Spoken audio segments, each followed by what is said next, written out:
Hello there, fellow Star Wars nerds, and welcome to Unlimited Content, the podcast where two brothers talk about all of Star Wars film and TV in chronological order on the internet as an excuse to hang out more. We're your hosts, Sam and Jack, and this week we're talking about the Clone Wars, Season 6, Episode 3 and 4, Fugitive and Orders. Sam, we're back! We're back. We're more back than most. Yeah. We're so back. Exactly. We're so back. Who isn't back? Fives. Stop that. Stop. Oh my god. I thought that the episode where I was gonna cry is the one where Ahsoka leaves the Jedi. No, it was this episode. It was the one where Fives dies. Oh my god. This episode breaks me. It's so sad. Very much so. But it's so good. It's some of the best Clone Wars, these episodes. Indeed. But man, it's rough. Man, with all this sobbing I'm doing over fictional characters, my therapy bills are just oh no, through the roof. Oh no. Because as we know, that's how it works, is I go to therapy more often when I watch sad things. Yes. And not, just regularly and consistently. Oops. So you have supplemental therapy sessions. How are we gonna pay for it? Yeah, Luckily. There you go. Yeah. How do we pay for Jack's supplemental therapy sessions on top of his regularly scheduled therapy? Because I'm sad about Fives. Yep. Luckily, therapy just for Fives. We have just for Fives. Actually, therapy. it's not for Fives. He's dead. Shut up. That's another one. All right, we're getting the sponsor instead. Well, luckily for us, we have not one, not two, but three sponsors today. What? This episode of Limited Content is brought to you by Quarters, the best coin. It is also brought to you by Silver Dollars, the second best coin. It's also brought to you by Gold Dollars, the third best coin. How come Sacagawea gets third best? Wow. Don't put... Hey, winning. Hold on. It's not about... How dare you? Okay, let me explain my reasoning. All right? Let me explain. Quarters are the best because they are plentiful and they're the coin that's still the most useful, because there's still things that machines that take quarters, and it's a significant amount. Yeah, like the shopping carts at Aldi. You need a quarter for those. Oh, I didn't know that. Did you know that? That's how they get people to put their. That's how they get people to put their shopping carts away.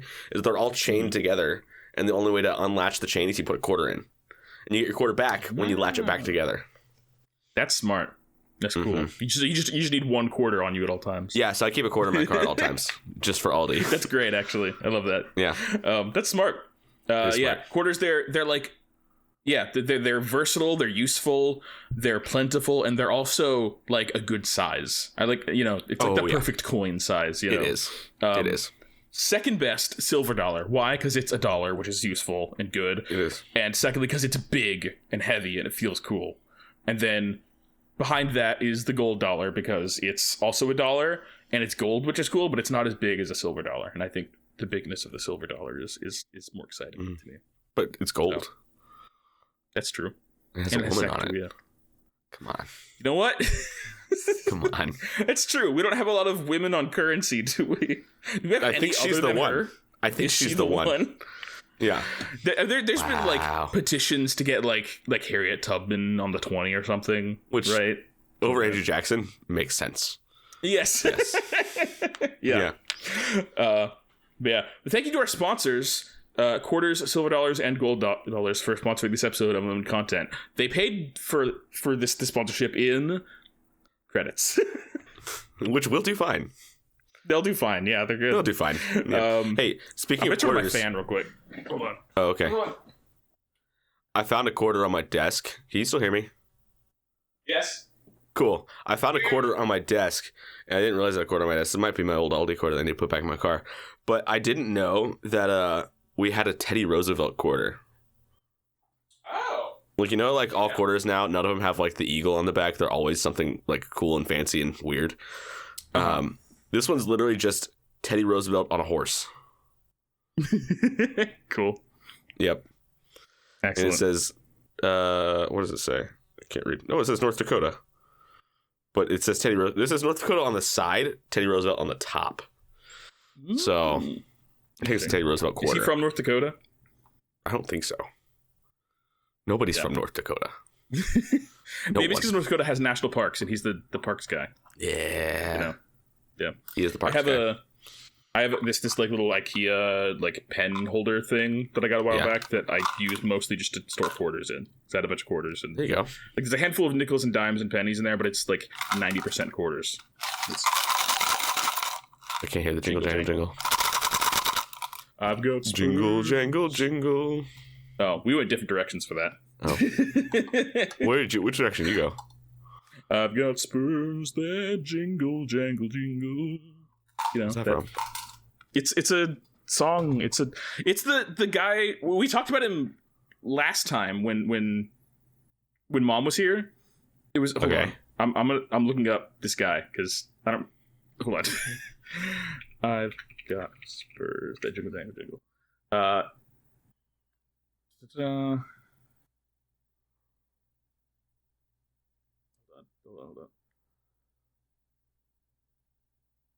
Maybe I'm wrong. Maybe you just make that up. Why can't I?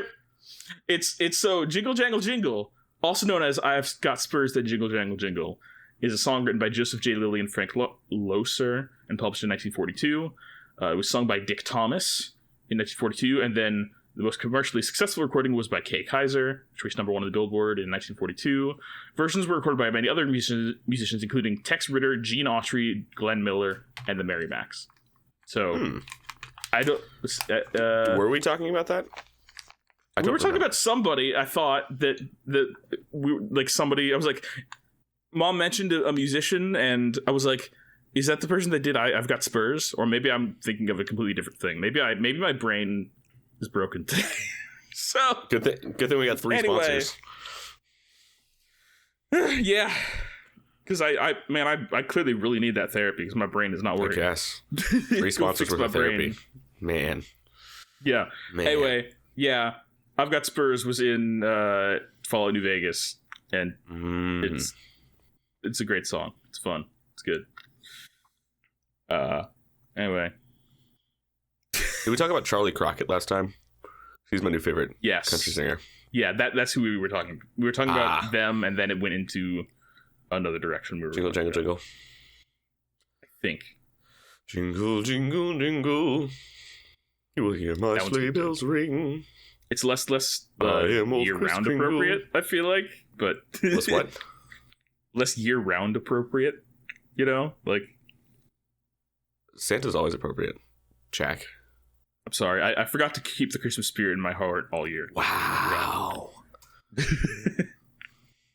Anyway, we should do a podcast. I'm busy, Mama. Things. It's almost Christmas. No, we got to do it now. It's almost Christmas. It's almost Christmas. I'm busy, Mama. It's almost Christmas. That's for you, Mom.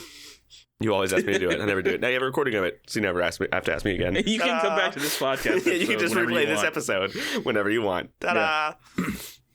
Well, anyway, it's been a couple weeks since we last recorded. Sam, how have you been? What have you been up to? Anything you've been watching, listening to? Watching a lot more Dragon Ball Z. Although I have a conundrum that I texted the sibling group chat about the other day. Yes. And came to a solution, but I'm not happy about the solution because there's just no. So, faithful listeners will remember that at one point, Dragon Ball Super was taken off of Hulu, and I was very upset about it because I was like halfway through the series, and it was just gone with like no notice, and I was upset. And I have had the full like DVD box set of all Dragon Ball Super episodes sitting like in my like Walmart online shopping cart for like 2 months now. In the meantime, I'm like now halfway through Dragon Ball Z Kai, I should say. And then I log into Hulu earlier this week, and Dragon Ball Super is back. It's just back on Hulu, and I'm like, I was like, I want to like go back and watch it, but also like now I'm locked into Dragon Ball Z, and I'm like watching like episodes I don't remember watching as a kid. Like I've seen characters I remember, but like I don't remember like I'm currently in the Majin Buu saga of Dragon Ball Z, and Trunks and Goten are learning how to do fusion right now, which is fun. Jack, you familiar with fusion? I'm familiar with the universe? Yes. Yeah. Okay. Yeah. It's cool. I know that much. Yeah. Basically, two people fuse together and become a new person, and that person's infinitely more powerful than the two people combined. It's they do wild. That in Steven and Universe too. they probably got it from Dragon Ball Z. Well, I don't know. I don't know. Dragon Ball Z probably made it popularized, I would think. I would 100% not be surprised if they got it from Dragon Ball Z. Like Steven Universe is very anime coded in a lot of ways. It wears its heart on its sleeve. It's inspirations on its sleeve. Yeah, and Dragon Ball Z has inspired a lot of things. Yes. Yeah. Just, I mean, like, I think it was, I don't know. I'm learning, a lot of this I've learned from the World's Strongest Podcast, which I need to listen to again because I stopped listening to it after a while. And then I need to jump back on it. And because, like, Spotify does this thing where, like, if I finish a podcast, it'll just, like, load up, like, the newest episode of, like, whatever podcast I, like, have recently listened to after I finish a podcast. It's like, oh, you're in a podcast mood. We're just gonna play the next thing. And it, like, it'll just throw on, like, World's Strongest Podcast out of nowhere. But, like, it doesn't go back to, like, where I was listening to it, like, sequentially in order. It's just like, here's the newest episode. Which I'm, like, 300 episodes behind. Because that's, So I'm like, I don't need to listen to Dragon Ball GT right now. I'm still in Dragon Ball. Like, I am 2 series behind this right now. Like, this is too soon. But yeah, Dragon Ball and Dragon Ball Z, Akira Toriyama inspired a lot of things in just the animation and just pop culture world in general. Most recent, famously, the Yamcha pose that Superman hits in the Superman trailer when he, like, is down for the count, which is the right. Yeah, for those unfamiliar with the Yamcha is a character in Dragon Ball Z who dies, and, like, his, like, death pose is very famous. It's, like, iconic, like, how he's just laying on the ground dead, and, like, a lot of he's, like, in a crater. He's in a crater. He's, like, on his stomach, and, like, his arms and legs are posed in, like, this one way that, like, a lot of things have posed, like, dead characters in the exact same way. In the things, it's, like, an iconic, oh my gosh, this beloved character's dead kind of pose. Yeah. And it's a similar sort of visual trope as, like, the Akira slide. Yes, very much so. Yeah. So Toriyama, so crazy influential. Like, even like Dragon Ball on its own is, you know, like, a cultural phenomenon. But on top of that, he's also done some, like, art and character design for some of the, like, most beloved video games of all time. Like, he did the character art for Chrono Trigger and for a bunch of the Dragon Quest games. I think Dragon Quest was, like, his idea, or, like, it was based on a lot of his, like, character, or, like, at least the character design for Dragon Quest. I don't know enough about Dragon Quest to say whether that's true or not, but I would not be surprised. I believe Dragon Quest is a direct inspiration for Pokemon. Pokemon wouldn't exist without, like, Akira Toriyama's character design for the creatures in Dragon Quest. So without Akira Toriyama, you would not have Pokemon. So that sounds right. Yeah. Anyway.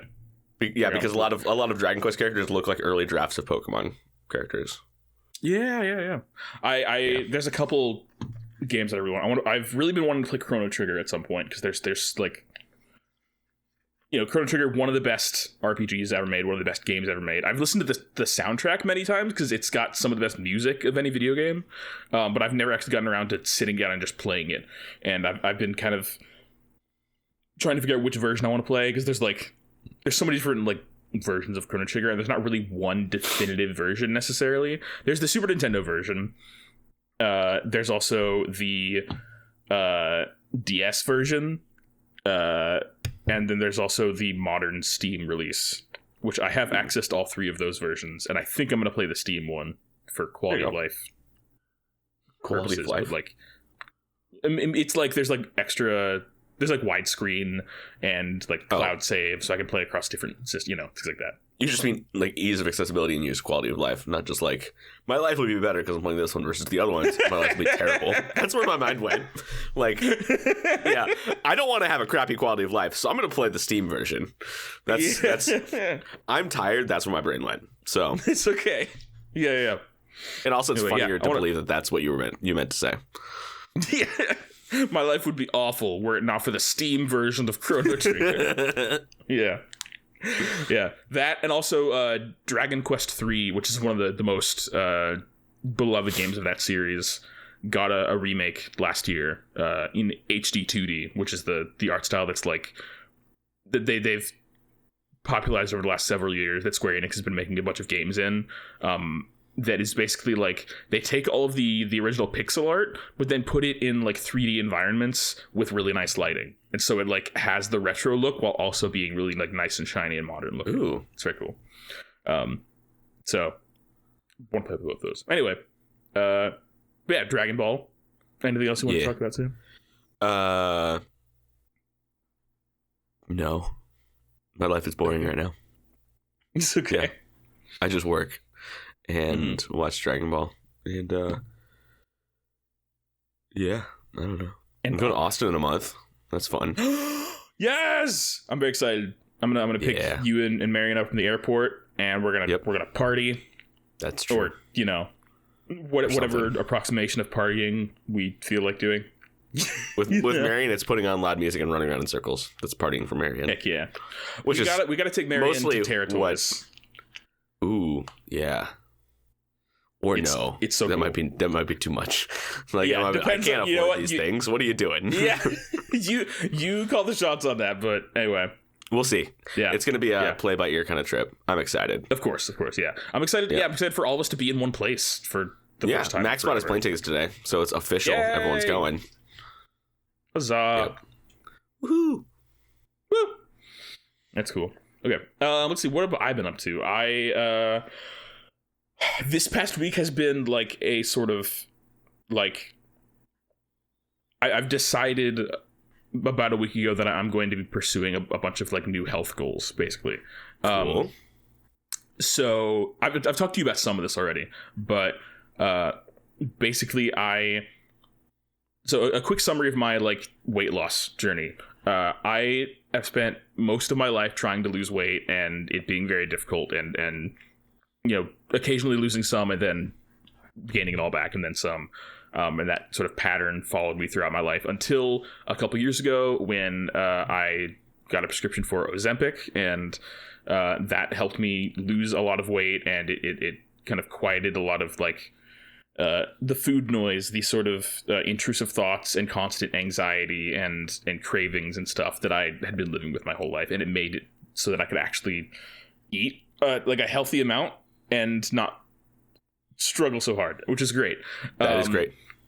Yeah, and in the process of doing that, I lost about 80 pounds, which has been great, but I've still got a long way to go until I'm like at what's considered like a healthy weight, and for a while, like for the last few months, I've, not been quite on a plateau, but almost a plateau. It's been very like the weight loss has slowed down a lot, and I was kind of, I've still got a couple more like notches up I can take the dosage to, but I'm like almost at the maximum dose at this point. And I was for a while kind of like despairing a little bit about like, well, maybe this is just it. Maybe I won't be able to lose all the weight that I need to or that I want to. But then I had a realization this past weekend that basically when I started this most recent weight loss journey a couple years ago, I went to my primary care doctor. I got a primary care doctor because I didn't have one here in Austin for a while, but I got doing one. Adult things. Let's go. Yes. Went to him and with the plan of being like, okay, it's a new year. I want to start losing weight. I think I'm like in a place where I can really like try and work hard again and try this again. And then I got a diabetes diagnosis, and that kind of threw everything off. And then I started on Ozempic, and that kind of changed everything in very unexpected ways. And so what ended up happening is I spent most of the last couple of years like not really changing my diet that much. Like I did some things, like I try to eat less at night, and I have been doing my best to get in fruits and vegetables into every meal and things like that. So definitely making improvements to my eating habits, but like not actively trying to consciously lose weight via like calories and like counting calories and things like that. Yeah. Which was my initial plan, was like going in and trying to like changing my diet and counting calories and exercising and all that. But for a couple of years, I didn't really have to do any of those things, and it was like a really refreshing experience, and it kind of reconfigured my way of thinking about myself and about like weight loss and health in general. And it was really helpful. But what I realized is that since I started on this medication, I haven't really tried the things that I was planning on doing from the beginning. I haven't tried like the actual like active weight loss stuff. I've just kind of been losing mostly via the medication and making small habit changes, which has been good. And I think what I needed for the last couple years. You've built but now I'm in a foundation. place like, Yeah, exactly. Yeah. But now I'm like in a place where I can like I have the advantage of this medication giving me kind of the mental like space and eliminating all of the like, or most of the anxieties and the cravings and the, sort of the handicap that I've been living with most of my life. All the other times I've tried to diet and to lose weight actively.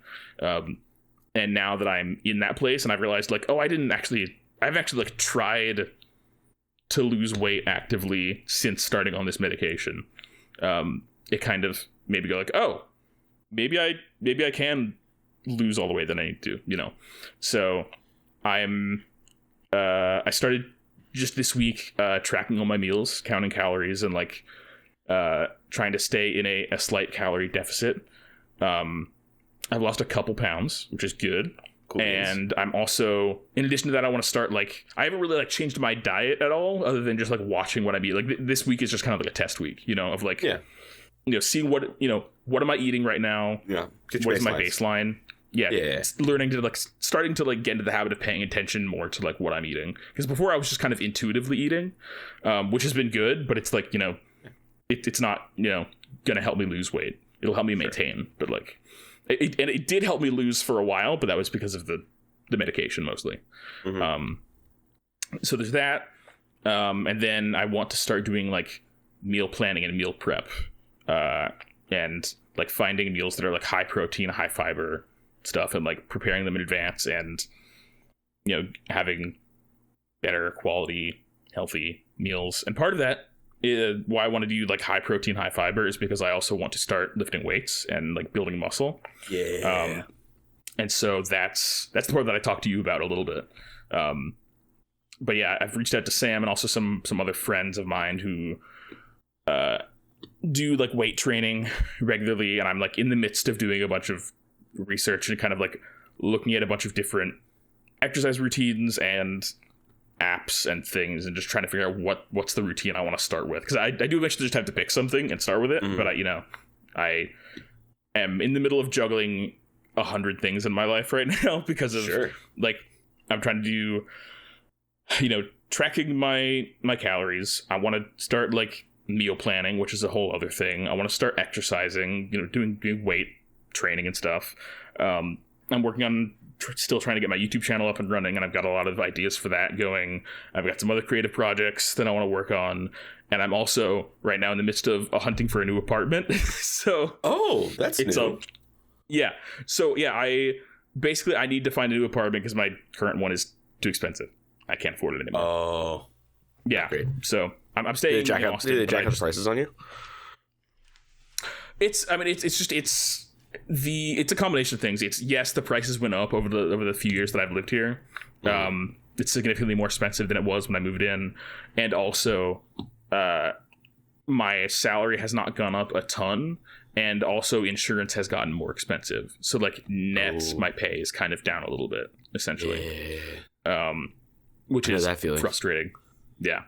But yeah, I have a big old spreadsheet of like 20 different apartments across Austin in varying distances, and luckily there are a lot of apartments in Austin that are significantly cheaper than the place I live right now. It's just cool. So because you live pretty central, you live close to a lot of stuff. So I live pretty I mean I'm in northwest Austin, but like I'm right on Mopac on like the highway, so it's very easy I can get to downtown in like 10 minutes basically. So it's a nice location, and I'm hoping I don't have to move too far from where I currently am, because right now I have a very small commute. And that's another cost consideration. You're like within 5 minutes of where you work, right? Basically, yeah. That's kind of nuts. That's insane. Yeah, it's been very nice. Unfortunately, I probably won't. I mean, like there are a couple places that I'm considering that are about as close to work.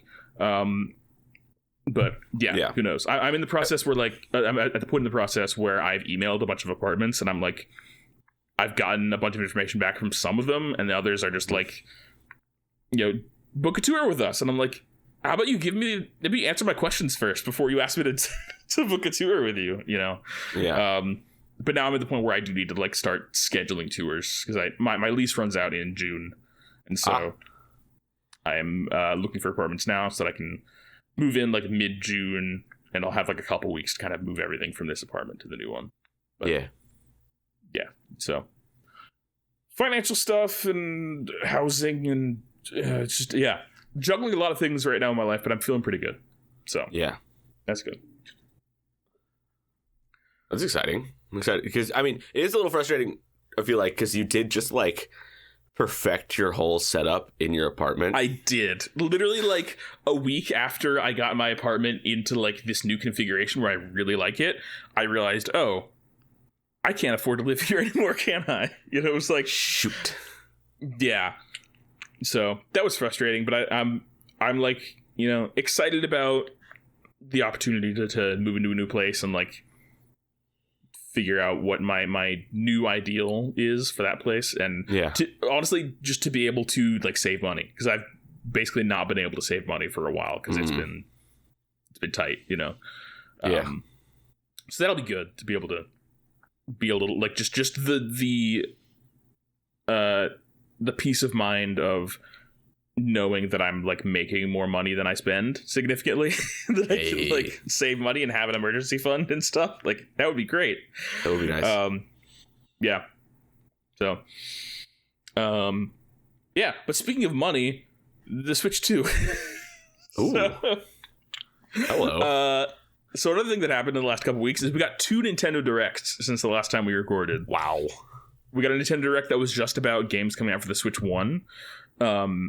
In which we got announcements of new games in the Rhythm Heaven and Tomodachi Life series, both of which are like niche games that got like the communities of people who are like really into that really excited, because like we haven't had a Rhythm Heaven game in like 10 years or something, and we haven't had a Tomodachi Life game in like 10 years either, and both of those are exciting announcements. So, but then of course the big news was on April 2nd, I believe, we had the big Nintendo Direct about the full reveal of the Nintendo Switch 2, the new console. And that was very exciting and cool. They revealed the console in full, and it's basically just a Switch but bigger and more powerful. So it's a Switch with a bigger, nicer screen. It's kind of a DSXL situation. Kind of, yeah.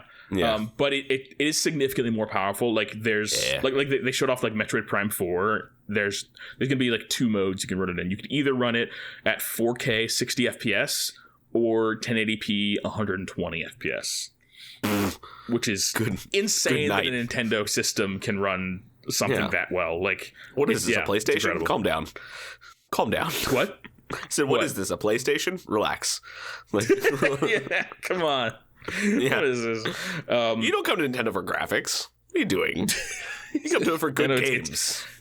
It's a new era. Yeah. So it's more powerful. It's got a bigger, nicer screen that has a 120 hertz refresh rate, which is insane.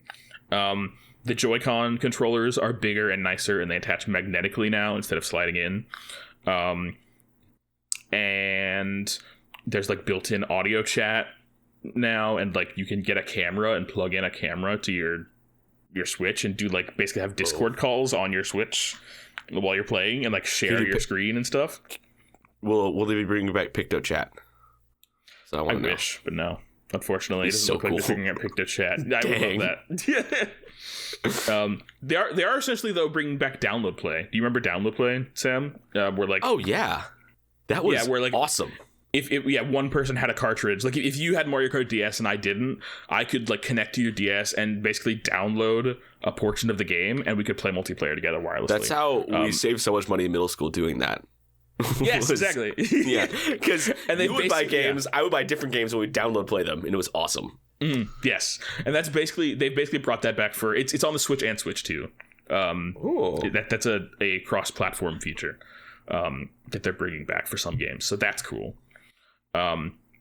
Other stuff about the Switch 2, it's got more storage, which is nice, especially since games are crazy sizes now. Large. And also the Joy-Cons can both be used as mice. Did you know this, Sam? I did. That's kind of cool. It is wild. Although they showed off that when they showed that, I did make a Joy-Con drift because it looks like I made a joke in my head because it looks like they're cars that are drifting, and Joy-Con drift is bad because I just realized that my like third party like aftermarket like controller that I bought on Amazon for like $20 is already experiencing Joy-Con drift. I didn't know that you could do that on a knockoff Pro controller, but I'm doing it somehow. It's great because I love it. I mean, it's a $20 controller. I mean, yes. So, no, I knew what I was signing up for. But I was like, oh, I sat down. I was playing Sonic Shadow Generations, and I was like, I like that kind of overworld menu.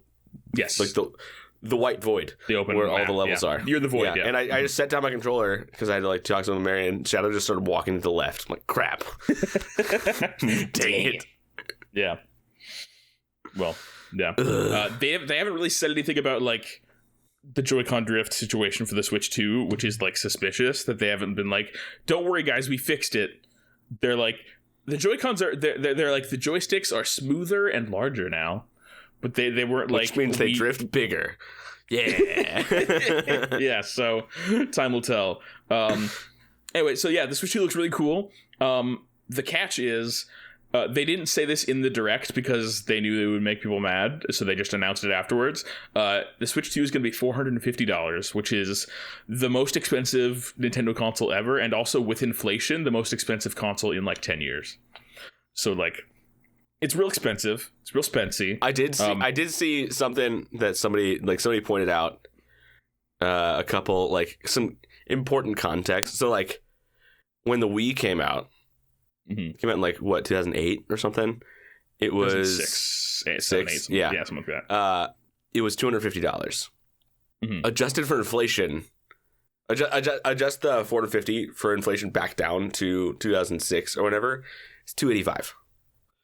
Like, not that much. And also, I didn't know this, but like Xbox and PlayStation. They've always sold their consoles at a loss. That's true. Yeah. Because they expect you to like get like the online passes and stuff. Software, rather than and like the subscription based like like online pass kind of things. And Nintendo they sell you a platform rather than yeah. And Nintendo's never done that, but they've always sold their consoles at a profit. So Nintendo's still selling your console at a profit is what's happening. Yeah.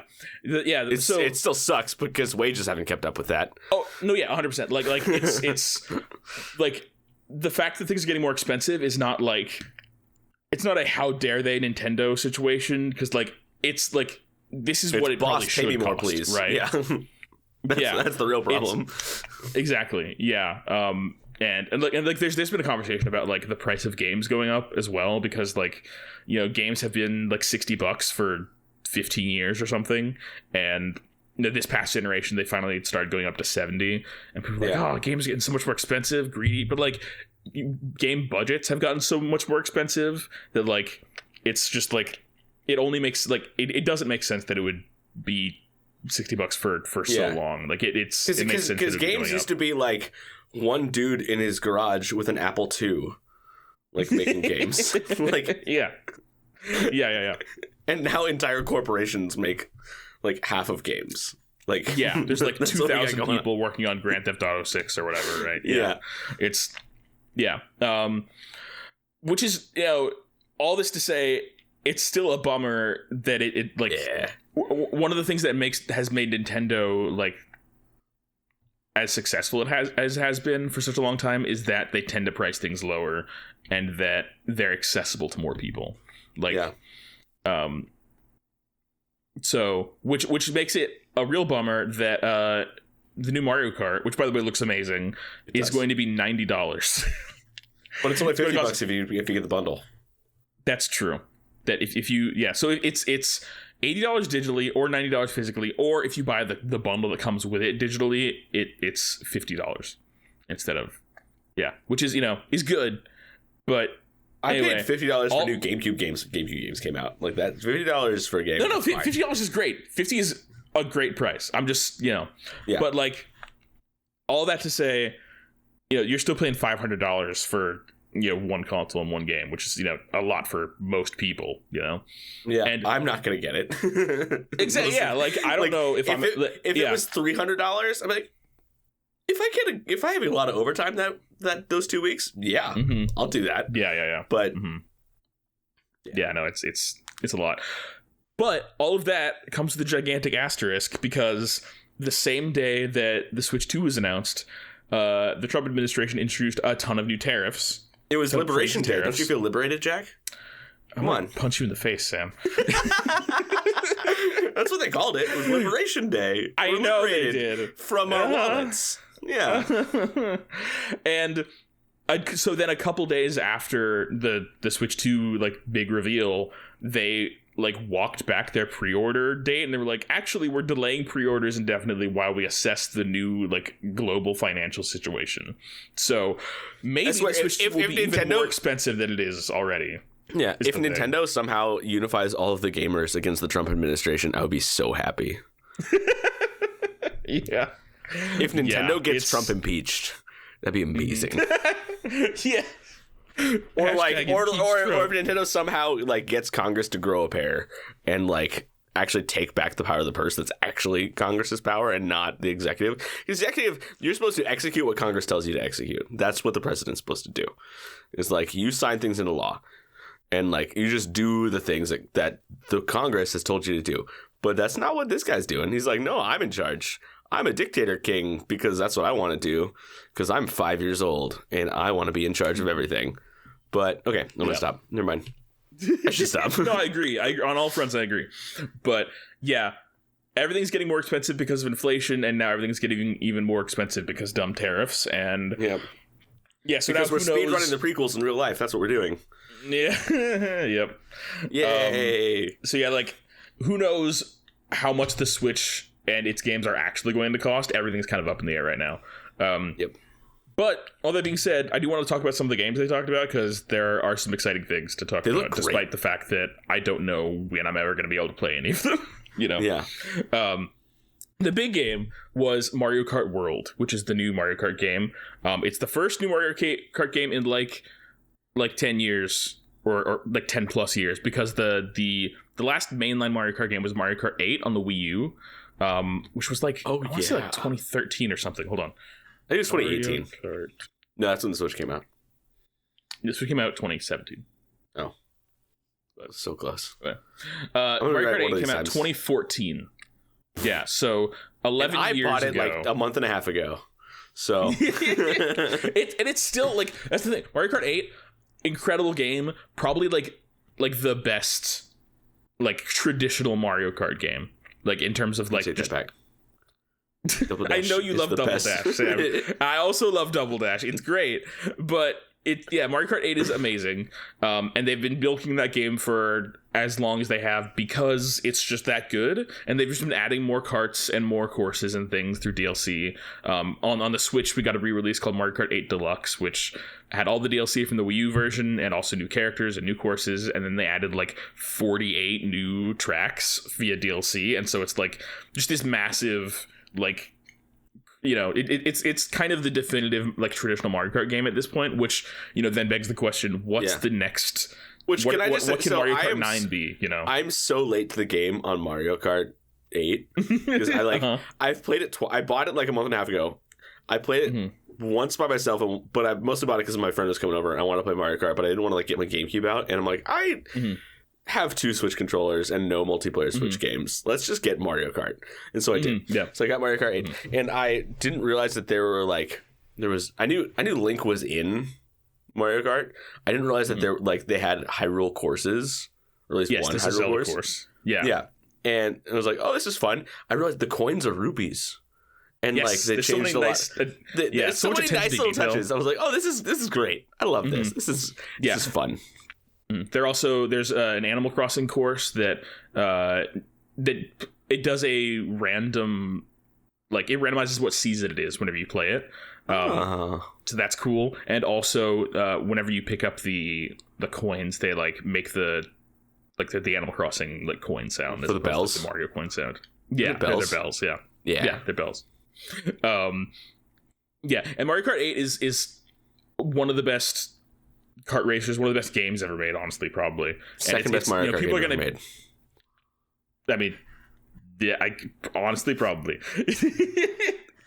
And it's going to be played into oblivion forever because it's that good. Also, this is an aside, but like the soundtrack to Mario Kart 8 is incredible. Like it's big band jazz. Yeah. It's like big band jazz, Japanese city pop. It's great.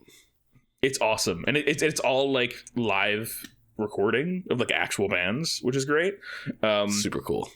Yeah. So anyway, with that game kind of being the definitive Mario Kart, like the question is like, what's the next step? And the answer to that was, we make it bigger and we also make it a different kind of Mario Kart, essentially. Because so Mario Kart World is open world. It's one gigantic interconnected map that have a bunch of individual courses that are connected to each other by roads, and you can go off-road, and that's cool. It's just so cool. It looks great. If I go off map, I'm not gonna like get like little dude in a cloud with a fishing hook come pick me up and put me back on the course. That's not gonna happen. Well, I think it depends on what mode you're playing in, because there's like if you're playing like the traditional like Grand Prix mode where you play like through 4 courses, you still have to stay on the track basically, and then but you do drive between the tracks like in the world, as opposed to like just the course ends and then you get loaded into the next course. Like you actually have to drive there, which is cool.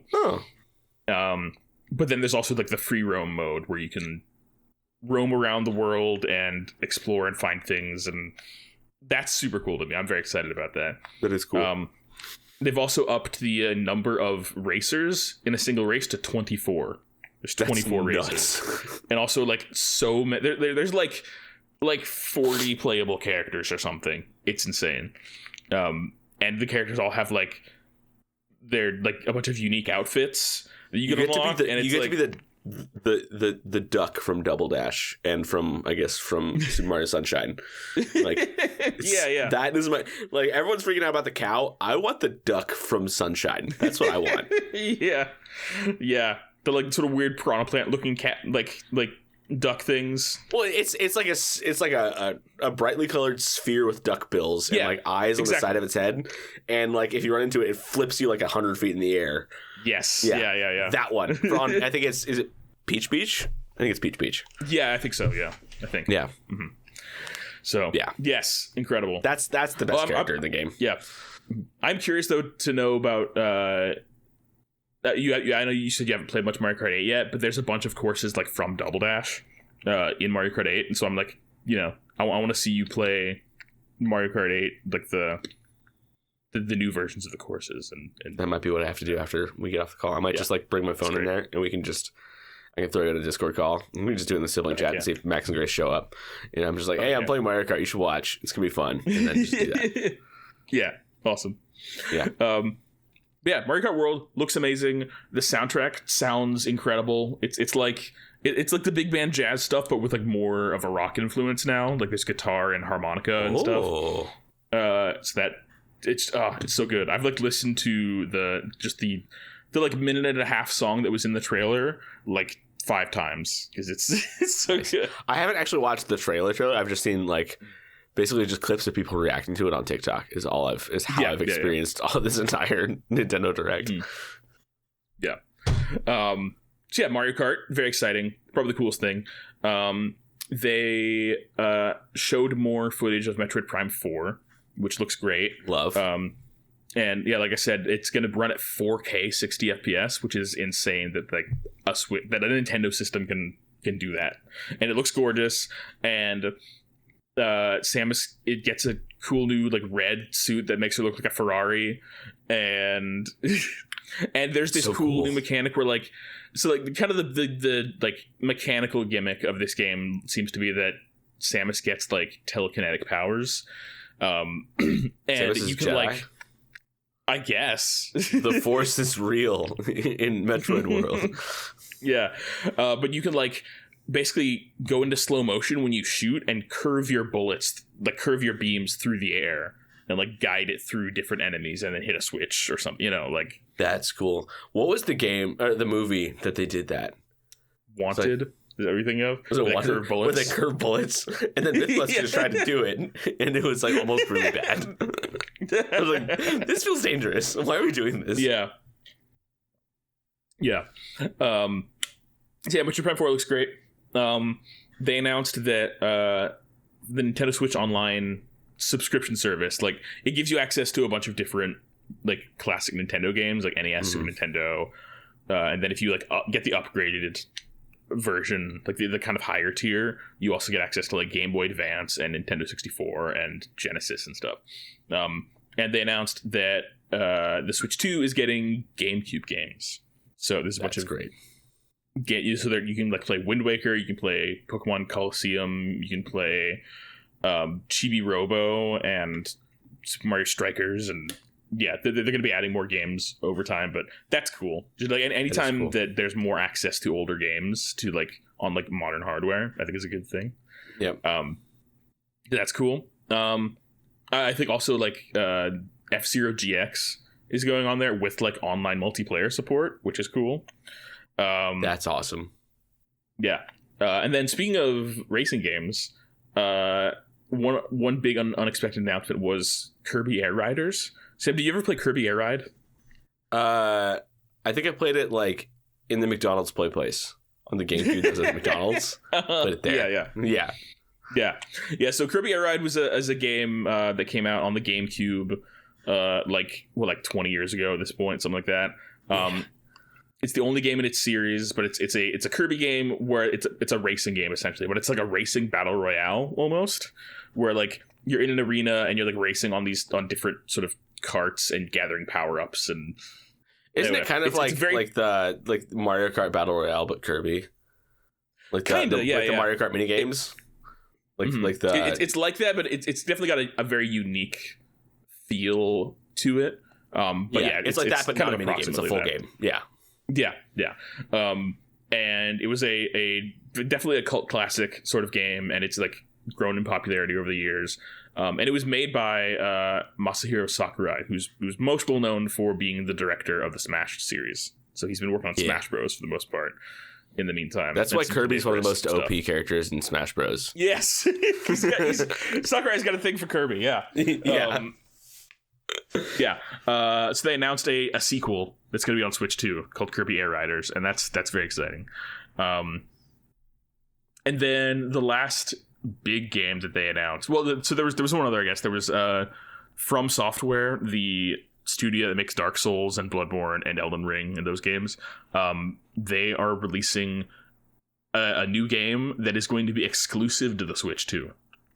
Called The Duskbloods, which is insane that like they got FromSoft to make an exclusive Switch game. It's a strange world we live in. It's very cool. But then the last big game that I'm very excited for is called Donkey Kong Bonanza. Sam, do you know about this one? I have seen the trailer for it, and it looks... Yes. I love that they brought back like the old school Donkey Kong like character design. Yes. Yeah. So like, just two flowing eyeballs and one giant like eyebrow forehead thing. Yeah. Basically, they've in all the different like in all the kind of upcoming games, like in Mario Kart World and also in this, Donkey Kong has kind of gone back to his more retro inspired look. Yeah, he definitely looks like older, kind of like arcade era Donkey Kong. Yeah, I saw somebody online was like griping that like, oh, they're making like Donkey Kong in what I think in the new Mario Kart game, they're making him look like he does in the Mario movie. I'm like, no, the Mario movie was probably like made him look like he's gonna in the new Switch game. Is probably what that was. It's probably who character either that or it was like I wasn't surprised that like that there was a new Donkey Kong game because like they just did a character refresh for the Mario movie, and I'm like, that's probably intentional because they're probably gonna pitch like there's probably a new Donkey Kong game coming out. Lo and behold, we are. Yeah, but for like the last like 15, 20 years, we've had like most of the time Donkey Kong has looked like he did in Donkey Kong Country in those games. And now we're kind of getting a new kind of retro inspired design. I love it. He looks so expressive and like fun. More cartoony. But it's great. Yes. more cartoony. But the new game is called Donkey Kong Bonanza, and it is the first 3D Donkey Kong game since Donkey Kong 64. And not the bongo game. Does that not count? That wasn't 3D, I don't think. Was it a side scroller? Yeah, I think so. Yeah. Well, there were a couple. There was one that was a side scroller, and then one that was like a over the shoulder from behind, like moving forward kind of game. But it wasn't like an open. It was like a racing thing. I think. I don't know. Yeah. But yeah, this is the first like kind of free roam open world type 3D Donkey Kong game in a very long time. It looks super fun. The art direction looks gorgeous and looks really creative and just fun. It just looks fun. It looks really fun. And Donkey Kong has pants and suspenders now, and it looks great. I love it. A lot of controversy about Donkey Kong having pants again, but you know what? I'm for it. If for no other reason, then the suspenders look great. I like it. I missed the suspenders, so I gotta go back and look at that. Yeah, but it's an open world action platforming game, and it looks like pretty much all the environments are destructible. It's like I saw somebody describe it as basically like Nintendo made a Hulk game, but with Donkey Kong, and that's kind of what it looks like. Because you can just like smash through like mountains and dig. Because it's like mining themed, because it most of it takes place underground. I think. Is it TK Minecraft? I don't know if there's so much crafting as so much as just wanton destruction. Just mining. yeah. But it looks great, and it looks really fun to control, and the music sounds great based on the trailer, and the animation, the art directions. It looks amazing, and it's coming out not quite at Nintendo Switch 2 launch, but it's coming out in July, so like a month after, basically. Do we get the DK rap? Is that going to be in the? I would love that. I doubt it, but that would be awesome. DK, Donkey Kong. He's the leader of the bunch. You know him. Donkey Kong is here. Donkey Kong is here. Yep. Coconut Kong. Yeah, so that looks amazing. And also the name Bonanza, it's spelled like banana, but it's Bonanza. Perfect. It's great. I love it. 10 out of it's 10. Perfect. No notes. I'm so glad that Donkey Kong is like back. He's back in full force. He's back, baby. Donkey Kong is back, baby. Donkey Kong is here. Exactly. But yeah, so lots of cool things to be excited about. But my excitement is tempered a little bit by the fact that it's going to be like 2 years until I can get a Switch 2, probably.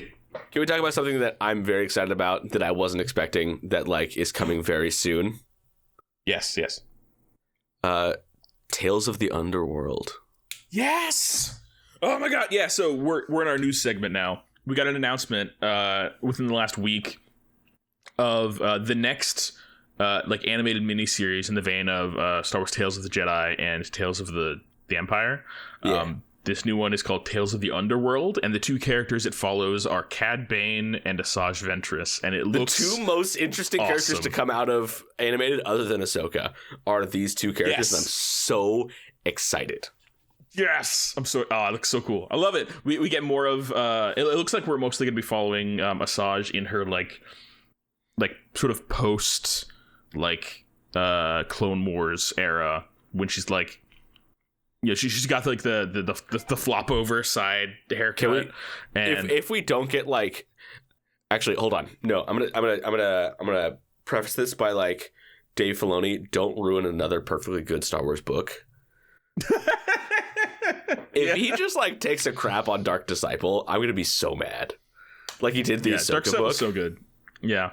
If he gives Dark Disciple the Ahsoka book treatment,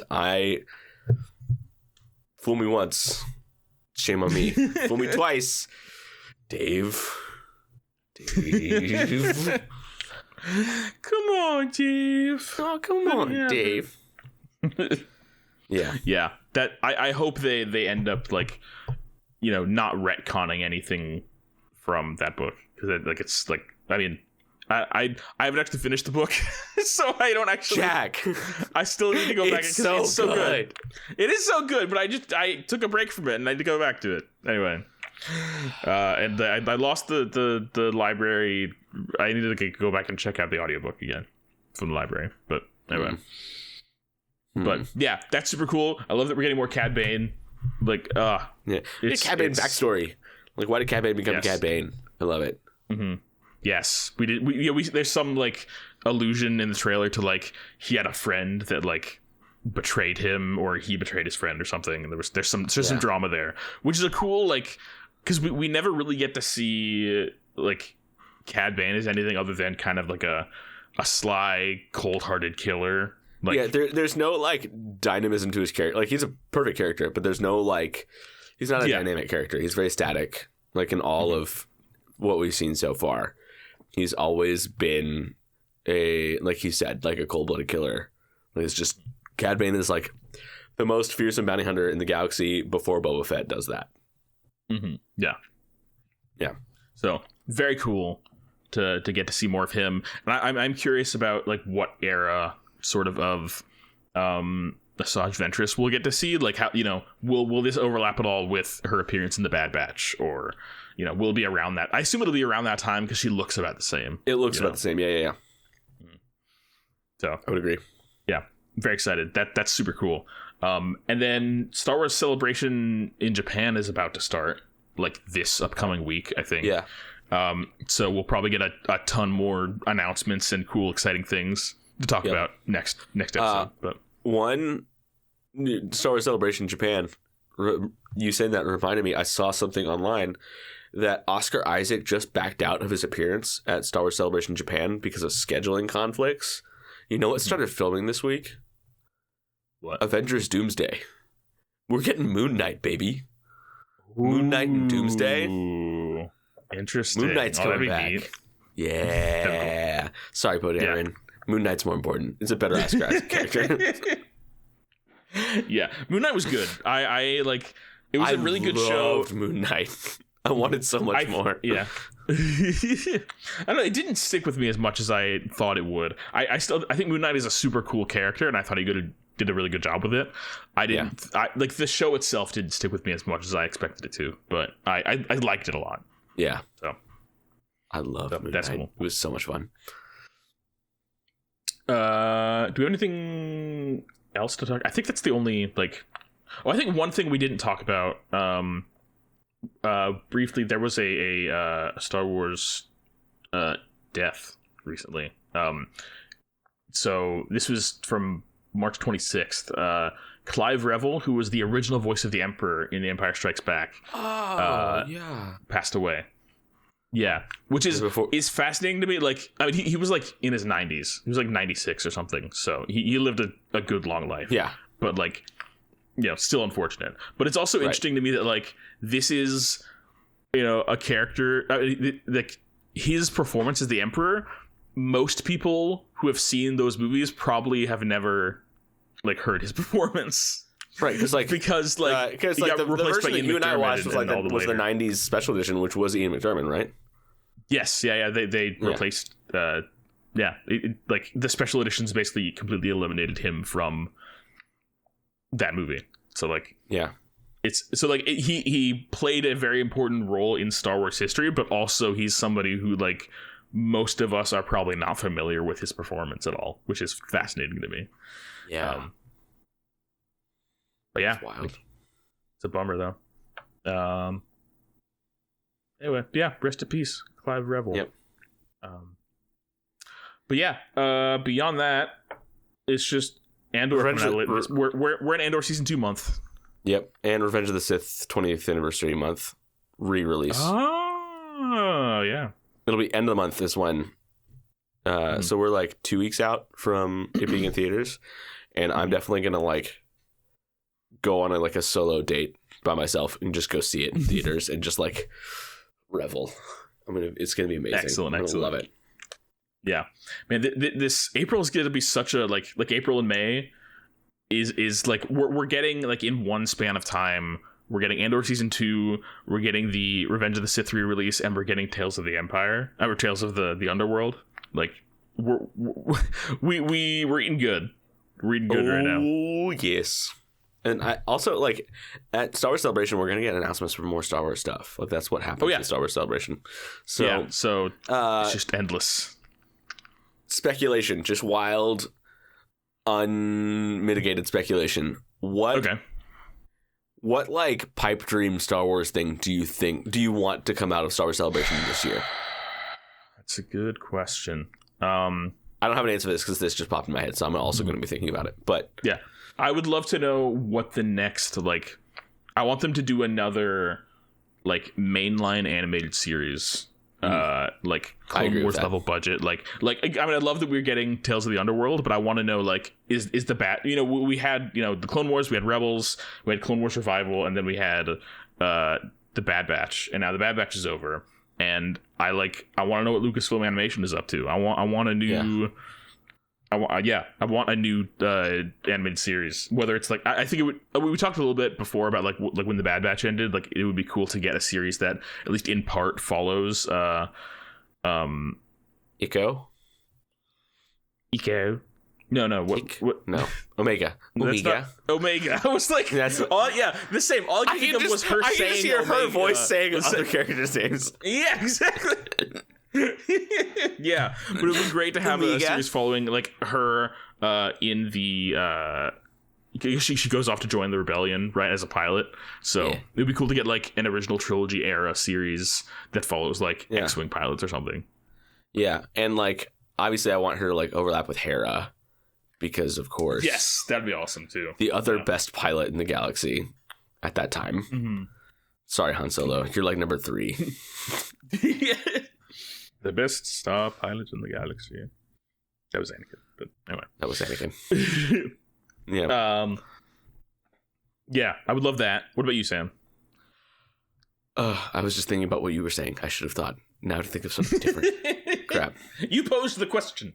I did, but I posed it as it was formulating in my brain. I'm an external processor. I just vomited an idea on you and then didn't have an answer for the question I vomited on you. I have to think of something different now. Well, I mean, to yes and your animated series, I want basically a Dark Disciple buddy cop show. Like take, I don't know, like I want... Asajj Ventress and Quinlan Voss show. I want that. That would be amazing. Would that just be an adaptation of Dark Disciple? Yeah, just that. But like, but you could also just serialize it and like, and the whole book. Don't like retcon it, but and it. You know, add more adventures that happened in the meantime that we didn't see. Yeah. Just that'd kind of cool. like Adventure of the Week style kind of thing. Like, do that.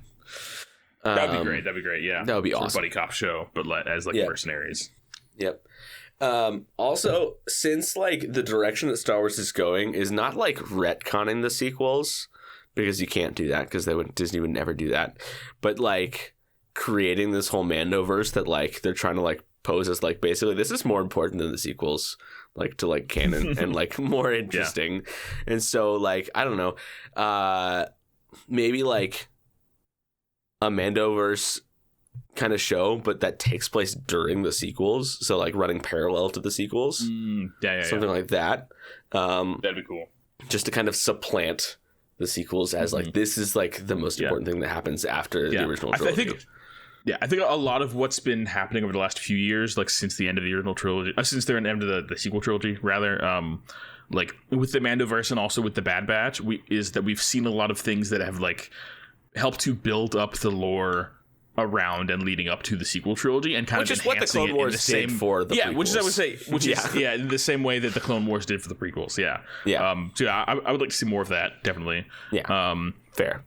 And then like I obviously I would love to see like new video game stuff, and I know we're at least going to get something about some sort of new like strategy game that's like we know is in the works, but we really know anything about it. Bring back Empire at War. Just Empire at War 2, please. It would be great if it was another Empire at War.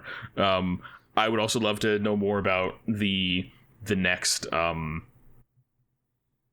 Wars Jedi game, the follow-up to Jedi Survivor. Cal Kestis and stuff, and just anything else that like.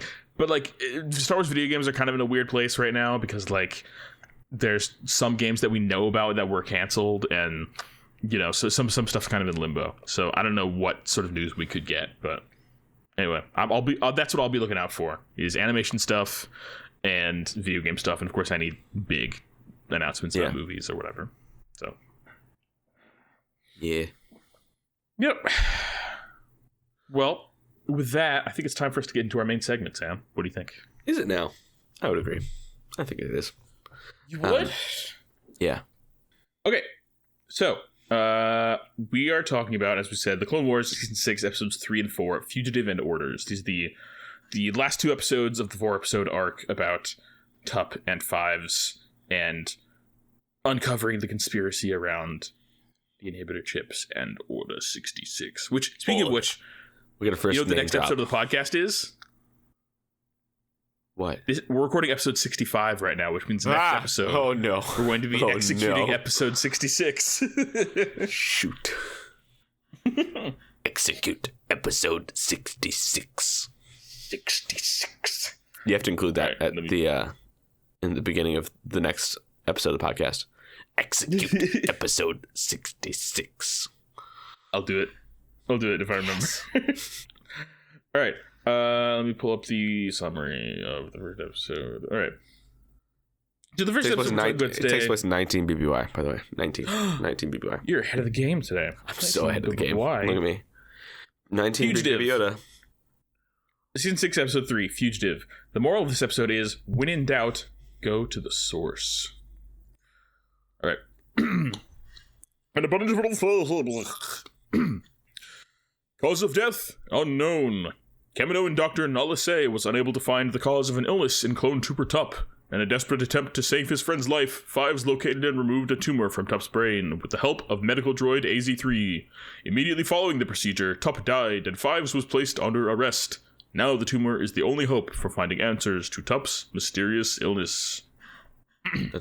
Hey, before we get going, I was just looking at like the kind of like the little sidebar on the Wikipedia page. The writer for this episode is Katie Lucas, the adopted daughter of George Lucas, wrote this episode. Oh, that's neat. Yeah. Interesting. I did not know that. She wrote a bunch of episodes of Clone Wars, and she wrote the original intro to Dark Disciple. Original forward. That's cool. Yep. That's rad. These are actually canonically the last 2 episodes that she's written for anything Star Wars. Is Fugitive and Orders. So she wrote this whole arc. That's great, though. She also did Witches of the Mist and Massacre, Sphere of Influence. She's written so many good episodes. Sisters. She wrote like a lot of our favorite episodes. Brothers. That's awesome. Dang. That's amazing. Dang. Thanks, Katie Lucas. She also had cameos in all 3 prequel trilogy films. Yep. She equated Papanoida, because of course she was Papanoida's daughter, which makes sense, because she's George Lucas's daughter. Anyway. Yep. Well, that's cool. The more you know. Yep. Fun fact. All right. Shakti and Nalase enter the medical suite where Fives is being held. He asks what Chancellor Palpatine's decision... Did you impenetrable defense this thing? I literally just read it. I'm sorry. I spaced out. I read it. I was reading Katie Lucas. I was reading Katie Lucas's bio. I was not paying attention. I'm so sorry. Okay. All right. Anyway, Shakti and Nalase enter the medical suite where Fives is being held. He asks what Chancellor Palpatine's decision was regarding Tup's tumor, and Shakti tells him that it will be sent to the Grand Public Medical Facility on Coruscant. Fives expects he will be sent to Coruscant too, but Nalase tells him he was not part of the Chancellor's request, and that they would know more about the condition of Fives if Fives had not taken matters into his own hands. Fives retorts that he was trying to save his friend's life, and Nalase replies that the removal of the tumor may have killed him. Fives argues that she was going to kill and dissect him anyway, and he deserved better. Shakti orders Fives to stand down, and tells Nalase that there's no evidence for her theory that Tup's actions were caused by a virus. She informs them that she is sending the tumor to the Jedi Temple for analysis. Nalase replies that the Chancellor ordered it to be sent directly to the medical facility, and Shakti replies it will be after the Jedi have analyzed it. Nalase protests, but Shakti says her word is final. She tells Fives that if he passes one more physical test, he will be sent back to the 501st. Just before Fives leaves, he sees a medical droid swap the case containing the tumor with another.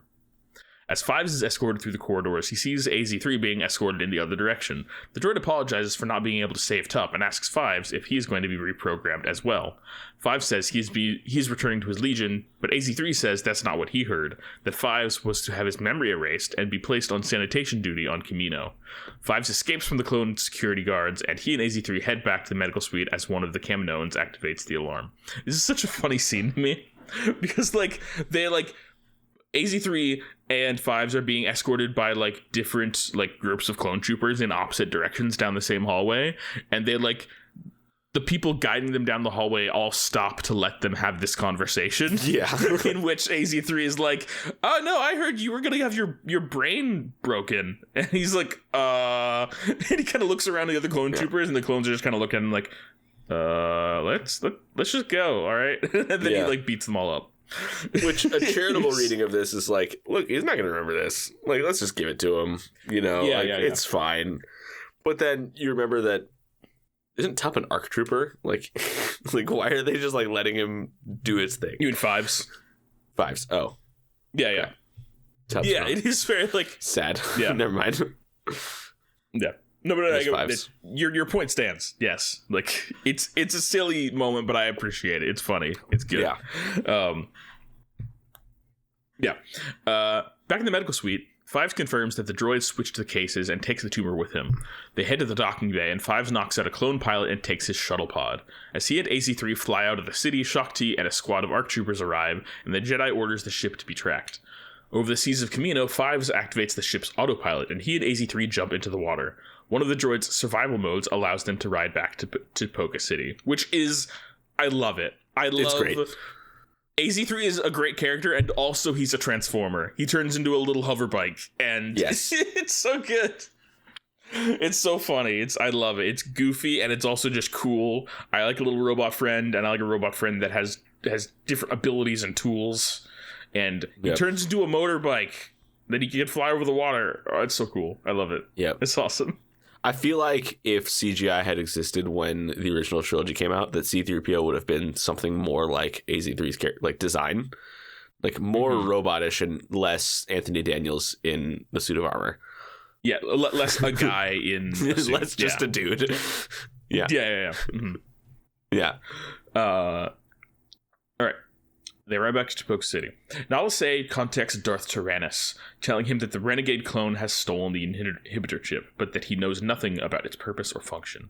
Tyrannus is disturbed by these events and questions whether the clone army will live up to the Kaminoans' design. Nala Se assures him that Tup's malfunction was an aberration, and that Five's subsequent divergent behavior is due to the Jedi instilling creative thinking in their troops. I love that, this is the moment where, Nala Se is our programming's fine. It's the Jedi that instilled creative thinking into them, and to that comment, Tyrannus is like, "This is most disturbing. They're thinking creatively like human beings." Yeah, not when you clone one person, make 2 million copies of them, and just put them all together. That you're not just going to develop culture out of nowhere. That's not just a human thing that's going to happen. Disturbing. Yeah. You mean these human beings aren't droids? What the hell? Come on. Yeah. All right. Tyrannus you can't give the Jedi all the credit for this. They're just human beings, and human beings do this. Exactly. Yeah. Tyrannus warns her that the true purpose of the ship must not be discovered by the Jedi. Re-entering the city via a service hatch, Fives and AZ3 steal a clone trooper's armor. At Kamino's genetic records hall, AZ3 compares the tumor's DNA to that of Jango Fett, the original donor of the clone's genetic material. The scan confirms that the tumor does not match the Jango Fett genotype and is not completely organic either, and was therefore implanted in Tup. Shakti receives a report that Fett's genotype has been accessed, and she orders the room to be evacuated quietly as she races there with Nala Se. Fives notices the Kaminoans leaving the room and asks if there is another way out. Shakti and her troops arrive, firing stun blasts at the fugitives, as Fives and AZ3 escape through a hatch in the ceiling and weld it shut behind them. As they navigate the service tunnels, AZ3 theorizes that the tumor is an organic chip of an unknown purpose. Despite the potentially lethal risks, Fives tells the droid to operate on him to see if he also has an implanted chip and to remove it. They make their way to a sterile suite, and AZ3 begins the surgery. In the control room, Nalase says they must have left Kamino by now, but Shaak-Ti thinks that they're investigating, not escaping. Fives awakens from his surgery, and AZ3 confirmed that he also had a chip, genetically identical to Tup's chip, which had malfunctioned. Determined to establish if every clone was implanted with the chip, they head to the embryo room. One of the Kaminoans in the training room they pass through reports them to Nalase, who leaves the room, watched by Shaak-Ti. AZ3's scans discover that the chips are implanted into every clone embryo at stage 3 of their development. Nalase enters the room and tells them that the purpose of the chips is to inhibit the aggression of their genetic model, Jango Fett. Shaak-Ti and her clone troopers also arrive, and Fives tells her about the chips. Nalase states that the clones are Kaminoan property and that Fives must be destroyed. However, Shaak-Ti corrects her. The clones belong to the Republic, and she orders Fives and the chips to be sent to Coruscant to be presented to the Chancellor. End of episode. So This just occurred to me. Cool for a number of reasons. Yeah. Sorry. Something just occurred to me that the inhibitor chips being to inhibit their aggression, they're soldiers. You don't want to inhibit their aggression. They're bred to fight. Yeah, I think it's not like Jango Fett is like just this like mindless killing machine. Like he's a smart tactician and a bounty hunter. Like he doesn't need to be inhibited to like not kill. Like that doesn't make sense knowing who Jango Fett is. Yeah, exactly. But I think the the rhetoric they try to spin out of this. I mean, it's a convenient lie. That's for sure. Yes, like, is that Jango Fett is this like he was this wild man that we cloned him because he was like a skilled warrior, but also he was unpredictable because he was a criminal and whatever. So no, he's more Clint Eastwood. He's not the Hulk. Like, you won't like me when I'm angry. Yeah, I get my jetpack out. Yeah. Yeah, he's just a simple man making his way through the universe. That's all he is. Exactly. Relax. This is a cool and important episode for a number of reasons. One is like it's the first time that like a discovery is made about like the inhibitor chips. Like he makes actual progress in investigating this thing. This could have been a one-off like aberration, but like Fives actually like manages to investigate and discover something that's like been hidden from literally everybody for the entirety of the war and the entirety of the existence of the clones, and manages to like present the evidence to the Jedi and to be like, this is what's happening, which is just it's a cool like sort of it's a very triumphant moment in what is otherwise ultimately a very like tragic arc, but it's cool to see him succeed at this. And also as we see later on in season 7, the fact that the chips are in their heads and they know about it, like Fives manages to get this information to Rex, and because of that, Rex is able to like deduce what's happening when Order 66 happens, and then goes and removes his own chip. But then that wouldn't have happened if it weren't for Fives doing the investigating and also like taking the risk of having his own chip removed before anybody knew what that meant, or it's like it's an incredibly important moment for like the trajectory of the it doesn't like prevent Order 66 from happening, but it does like help some people escape. This is like its influence key to the mainline plot of the Clone Wars. It's like this is a major I don't know what's the term the MCU uses, like a fixed point in time that like can't be changed. I know what you're talking about, but I can't remember what the name is. But it's like one of those for the Clone Wars. It's like it's one of those things. One of those, yeah. Mm-hmm. Yeah, I'm gonna Google it real quick, see if I can figure out what it is. Like Doctor Strange's girlfriend dying, like that one, like that's one of them. Or like Tony Stark dying. That's another one. It's usually just deaths. But can I? Yeah, I don't know what it is. I tried Googling it and I was unsuccessful. Jason, tell us what it is. Jason would know. If anyone listening to this podcast would know, it's Jason Henson. That's for sure. Yeah, so that's cool and exciting. And this episode ends on a nice note of like, yeah, we're gonna do it, and we're gonna take you back to to Coruscant, and we're gonna have you talk to the Chancellor personally, and everything's gonna work out. And it's a cool, fleeting moment of hope that is ultimately dashed. And as we know in Star Wars, every time something like this happens, it always works out well, and it's not either bogged down in bureaucracy or immediately meddled by Palpatine. Like that never happens. That's not Star Wars. Come on. All right, you ready to move on to the last episode? One of the most chilling episodes and saddest and most tragic episodes of anything in Star Wars. And also one of the most Star Wars poetry it rhymes episodes in Star Wars. There's a lot visually that I texted you about already that I was excited about.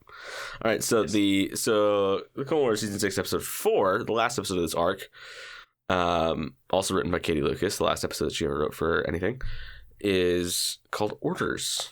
The moral: the popular belief isn't always the correct one. Hopefully I remember that I did the Admiral Yularen thing, because I don't remember you doing the one. Anyway. And Pencil Feds. Clone Crisis. After mysterious death of his friend Tup, ARC Trooper 5s embarked on an investigation which led to the discovery of a hidden chip which is placed inside the clone troopers while they are still embryos. The Kaminoan scientist Nala Se claims the chip is harmless and is meant to restrain the clones from violent, unpredictable action. Fives claims otherwise, and has convinced Jedi Master Shaak Ti to allow him to plead his case directly to the Supreme Chancellor Palpatine on Coruscant. That's a great idea. Yeah, let's just plead this to the guy whose idea it was. At the time, for what they knew, it seemed like the best idea. I know, but you're just like, no! Stop! The call's coming from inside the house! Let's go talk to the president. He'll save us. Yep. The shuttle bearing Clone Trooper 5s, Jedi Master Shaak Ti, and Kaminoan scientist Nala Se arrives at Coruscant. While Shaak Ti is not watching, Nala Se injects the sedated 5s with an unknown drug. The shuttle lands at the Grand Republic Medical Facility, where they are met by Mas Amedda and escorted to meet the Chancellor.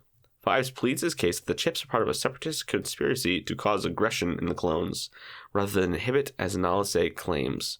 Palpatine suggests that he discuss the matter with Fives alone, and Shaak Ti objects. He assures her that he will be safe with the security guard. As they wait outside, Palpatine calls for help. Shaak Ti rushes in to see Fives overpowering Palpatine's guard and taking his rifle, which he points at the Chancellor. She throws Fives aside with the Force, as he flees from the room with Shaak Ti in pursuit. Palpatine rises calmly and hands the chips to Nala Se. Fives races through the center's reception hall and barely manages to leap through the blast doors as Shaak Ti orders them to be closed. We got to talk about this. We got to talk about what a cool sequence this is. Like the idea that like he doesn't know who he's actually talking to in this. He doesn't know that he was behind it all. And we see the fact that this scene happens behind closed doors, that we don't actually see what happens, adds so much to it. It's so creepy and unsettling and cool. It's so he goes into the room to have a one-on-one conversation with Palpatine, and then a minute later runs out all frantic, being like, oh god, because ostensibly what happens is he just tells him, hey, yeah, I know about it. I'm gonna use these chips to tell all the clones to kill the Jedi. What are you gonna do about it? And then just runs. Yeah. And also just what the biggest FU power move that could ever be done. It's incredible. And he knows that he's been sedated with something or drugged with something. So Fives is walking in here roofied and trying to explain this to the guy whose idea it was that I've uncovered this thing. I don't know who did it, but it's somebody. And he's like, yeah, it was me. The hell are you gonna do about it? Pulls a gun on him while as he's slipping into drugged out insanity, and is just looking more and more unsettled. I'm like, oh, see, you took your chip out. Now you're going nuts. And it's just the perfect framing of Fives, and it's so sad. And I just want to say, where this is happening is Star Wars significant. I noticed this when I was watching it, but the room that this is happening in is at the top of this tower over Coruscant. It's kind of like this tall tower, 4 little landing pads kind of forming like a 4-leaf clover shape thing with like a little pointy spire. I immediately recognized that one as the exact same like spot where Anakin is brought after his battle with Obi-Wan on Mustafar, where he dons Darth Vader armor for the first time. It's that same room where this like behind closed doors meeting happens. It's that room where Palpatine I did not notice that. That's super cool. Yeah, but also the design of that like building is the same design as the Emperor's throne room on the Death Star. It's the same. That's like awesome. Tall spire, 4 like little pod things, like the TIE fighter window looking thing that you see behind the Emperor. There are 4 of those in kind of like the same clover shape on the Death Star, where like the final battle in Return of the Jedi happens. Mm-hmm. So it's just I'm like pulling it up right now to look at it because like poetry, it rhymes. Oh my gosh, I love it. Yeah, I love it so much. Cool. It brings me so much joy. I'm like, they did the thing. It's the thing. It looks, this is like, why does Palpatine like this style of building? I don't know, but he it's does. It's just his aesthetic, man. He's just into it. Yeah. Oh, yeah. It's just this one of the cleverest and like most unsettling moments in the Clone Wars. Like, yes, because he's playing this like.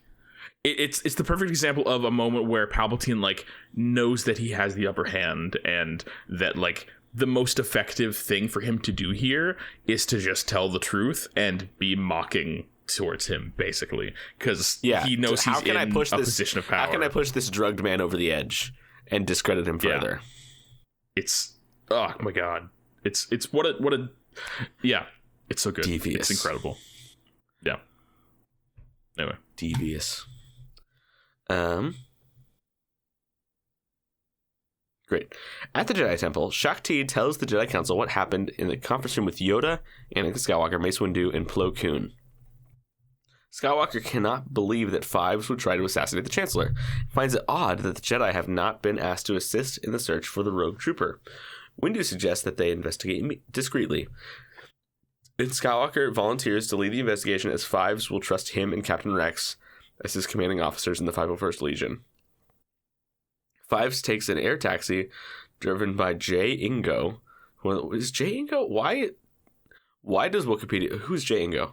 Hold on, I'm clicking on this, Please, because like because he was not mentioned in the episode. He was just taxi driver. So Jay Igno... okay, so this is the only episode he ever appears in. Cool. Apparently he does appear in Disney Infinity 3.0, the video game. that's fascinating.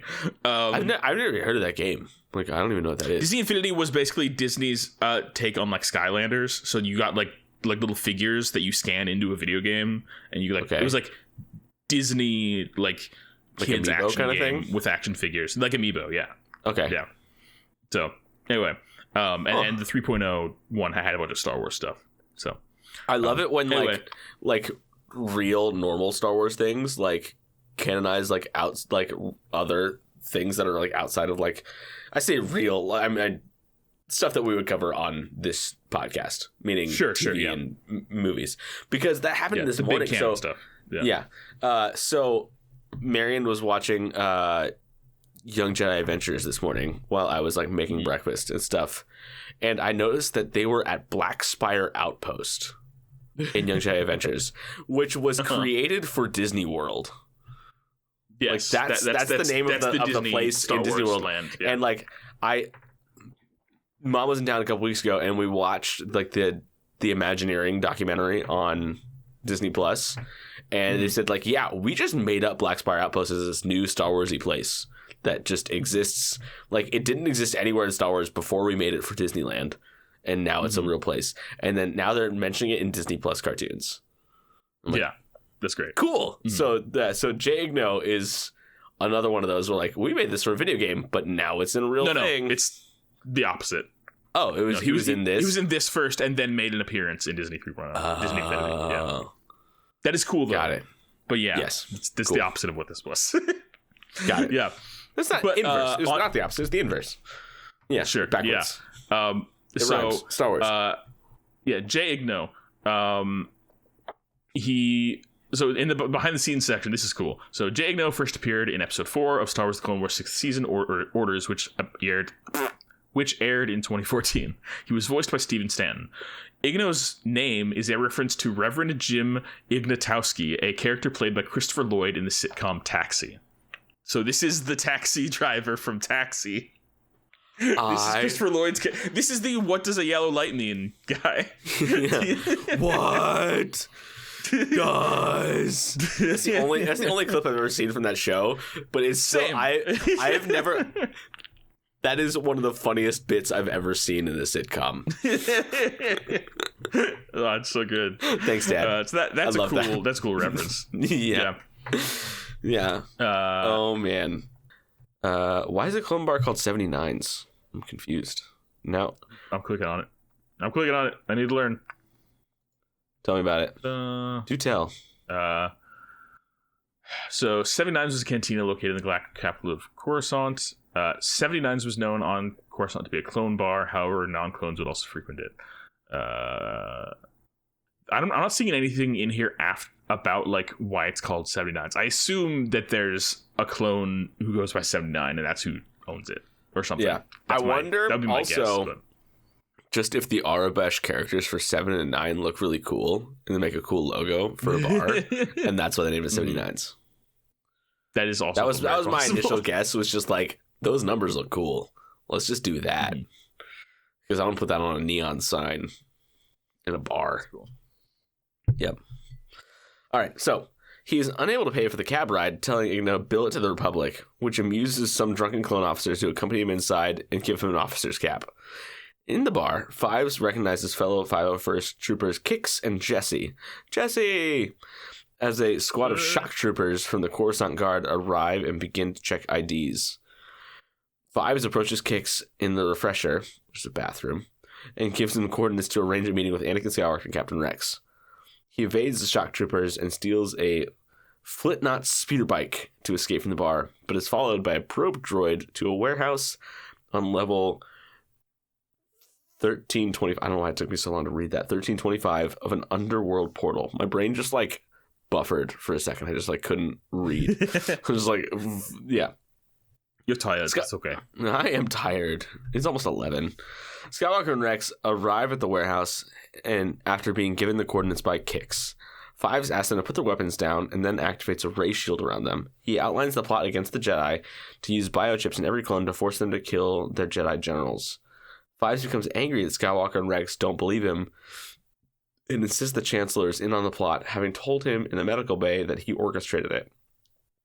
Commander Fox and his troops enter the warehouse and order Fives to stand down, but he reaches for one of Rex's pistols, forcing Fox to shoot him. As he dies in Rex's arms, Fives says that the conspiracy is bigger than any of them, and he only wanted to do his duty, but that his missions and nightmares are finally over. In the Chancellor's office, Palpatine tells Mace Windu and Yoda that his personal doctors have examined the tumors, quote-unquote, provided by Fives, and that Nala Se had missed the true cause of the clone troopers' behavior. A parasite native to Ring Govinda, for which an inoculation has been developed and will be administered to the clones.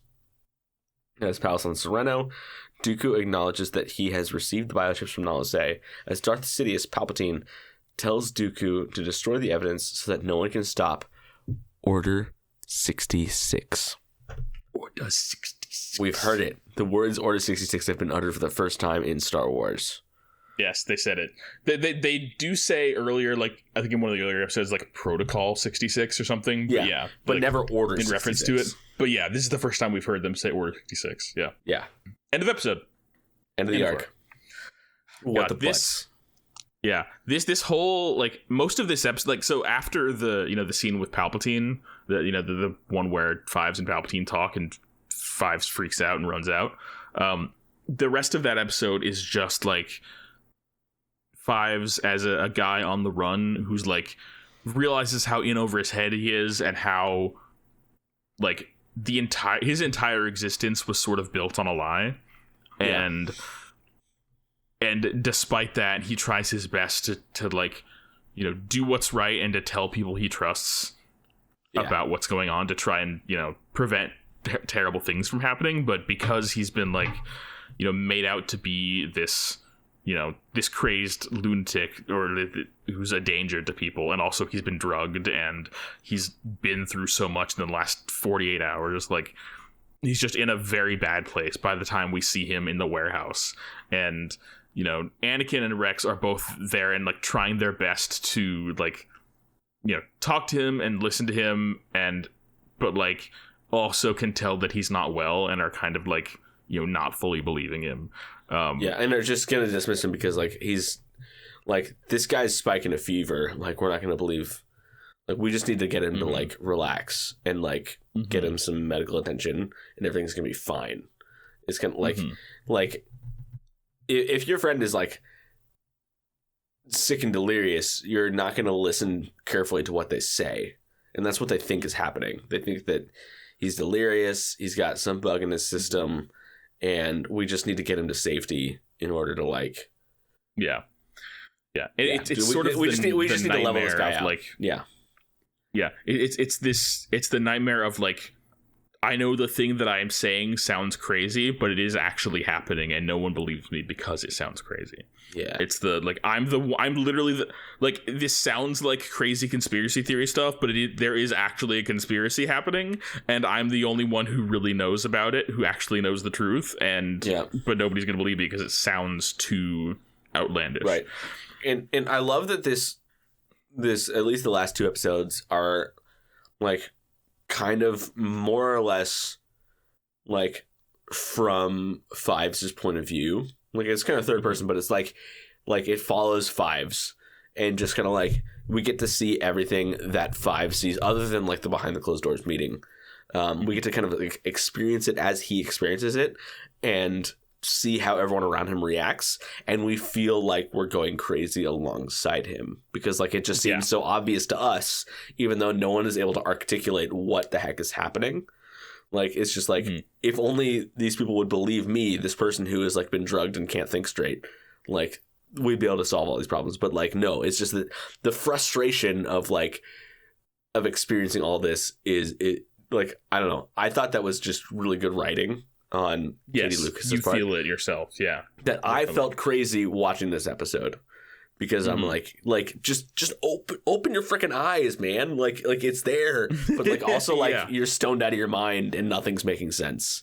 But like it all makes sense, but you can't articulate anything because you know, and like no one believes you, and it's just frustrating. And I felt a lot of things during this episode. Like, I just like felt for Fives the entire time. Like, just if only like Nalase hadn't drugged him, like none of this would have happened, and Fives would still be alive. He wouldn't have had to like go to all these desperate measures. He could have just like very covertly been like, Skywalker, let's talk this out. I want to tell you because if Anakin had heard like coherently, or at least Rex, if Rex had heard coherently what was going on, something would have been done. Like, things would have happened. Like Order 66 would have never happened. But because Nalase was told to drug, I don't know if she was told, but she just knew. Like, she did. Like, is the point. She did it. I don't know if this is like if Palpatine said, "I need you to drug him," or she just just anticipated like. This is what you. I feel like this is probably like a last ditch attempt. Like I needed to do whatever I can to throw this guy off. Sort of. Yeah. How can I discredit this man? And like, let's just make him loopy, crazy, not making sense. There's the scene in the warehouse when like right after Fives gets shot. That whole that last sequence there is so like heart-wrenchingly beautiful and sad, and like it's one of the most like well played like tragic moments in Star Wars, because it's like we get this moment of like, you know, he reaches for a gun because he's like he believes that he's going to be killed, which is not like an unreasonable thing to be believing right now, knowing what he knows. And he gets shot as a result, and then like falls to the ground, and Rex immediately goes to like, you know, try and like help his friend, and like is holding him in his arms as he's dying, and Rex is like begging him to not go, and to like, you know, like stay with me, and then in the meantime, all the other clones that are with them like are watching this, and they all take their helmets off and look down at it, and it's like this moment of mutual recognition, of mourning of like their brother, you know. And did you notice that like all of them are standing in a circle, but like they're like there's 8 of them, and so they kind of like make like the Republic logo of like the kind of like the 8-point star. I didn't notice that. No.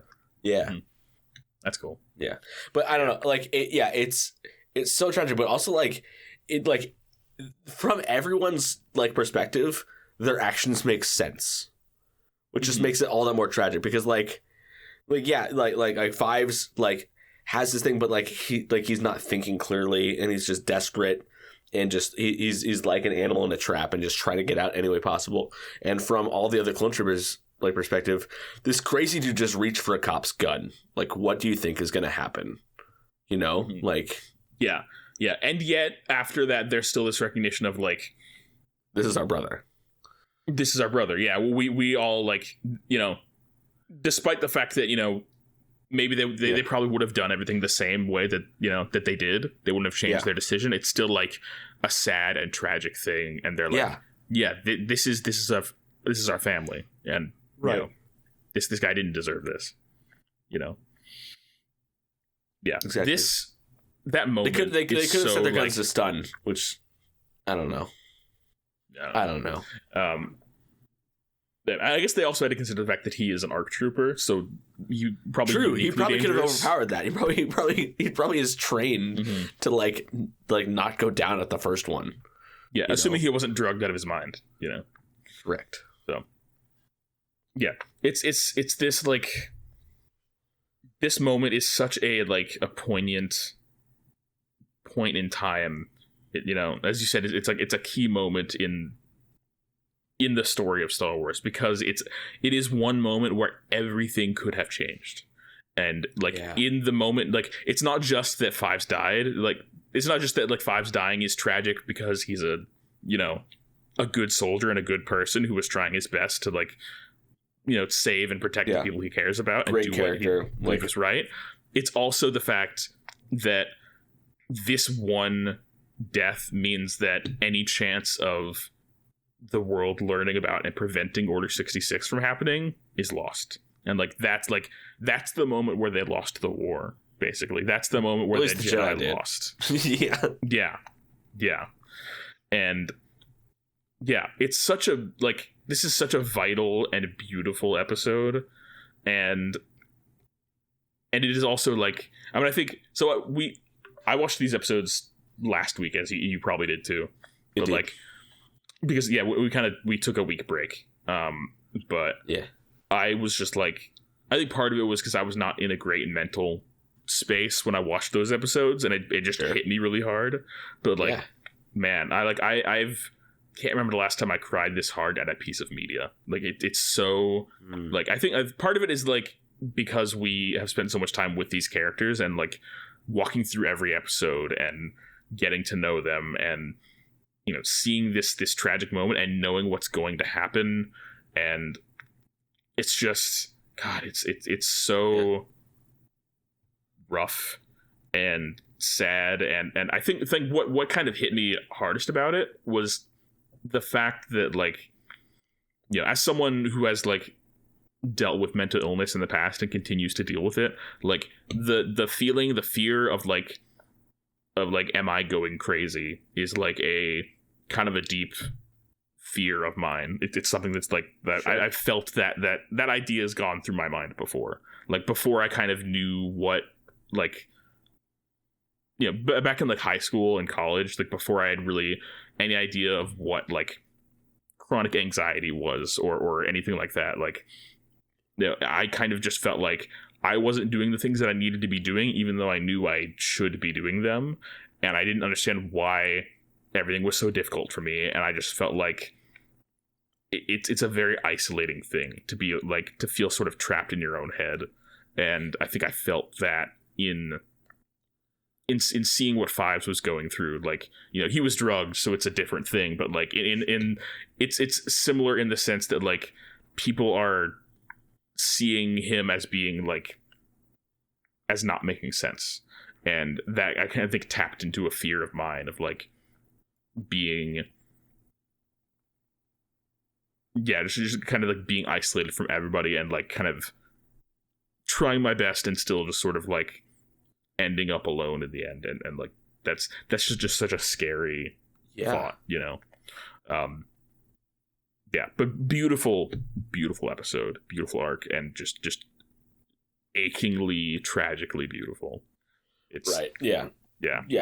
We grow so attached to these characters, and the show like it's just so well written, and we get so invested in it. I don't know. On the flip side, while I was watching this, I realized I'm looking forward to rewatching The Bad Batch with this in mind, because I freaking hated Nala Se this entire arc. I know. I was thinking about that. Like this, and like, I'm so excited to see like Nala Se's redemption in Bad Batch. Yeah. Like I was like I had to look it up like as we were reading through this summary. Like, this is the same Kaminoan, right? Is this the same character? Yeah, like because this one she's so like clearly like on the side of the Emperor and of Tyrannus, I guess, and like she's very much of the opinion that like clones are not deserving of our respect. Yeah. And then by the time of the Bad Batch, she's clearly had a change of heart, and she's Omega's mom. Turned against. Like, come on. Yeah. She like it's such a fascinating like it is one of the most like 180s of any character. Oh my gosh, yeah. But it feels earned because of the events that she goes through in between now and then, and like I love the fact that we get to see her go through that redemption arc, you know, and like it's I'm super excited to go back to the Bad Batch for that reason too. Yeah, we're not that far off. Oh, man, God. That's crazy. How are we that far into Star Wars? There's got to be like another 6 seasons of Clone Wars, right? I was told that this content was unlimited. I feel like I have been lied to. Yeah, whoever came up with that title, liar. They're the worst. How dare they? How dare they, man? I hate that person, whoever that is. Rude. They're probably handsome and also my brother and cool. God damn it, Max. Come on, Max. All right. So that was this arc. Sam, did you have a favorite part of this arc of these two, at least last two episodes, I guess? Did I? I did. It's been a while since I've watched. I have to remember. Like, I think my favorite part would have to be like my experience of making those connections of like that's where Darth Vader became Darth Vader, like that those and like that kind of stuff.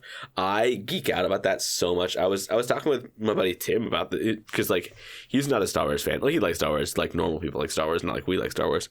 Not like freaks like us. Yeah, we're nuts. He's like a normal person.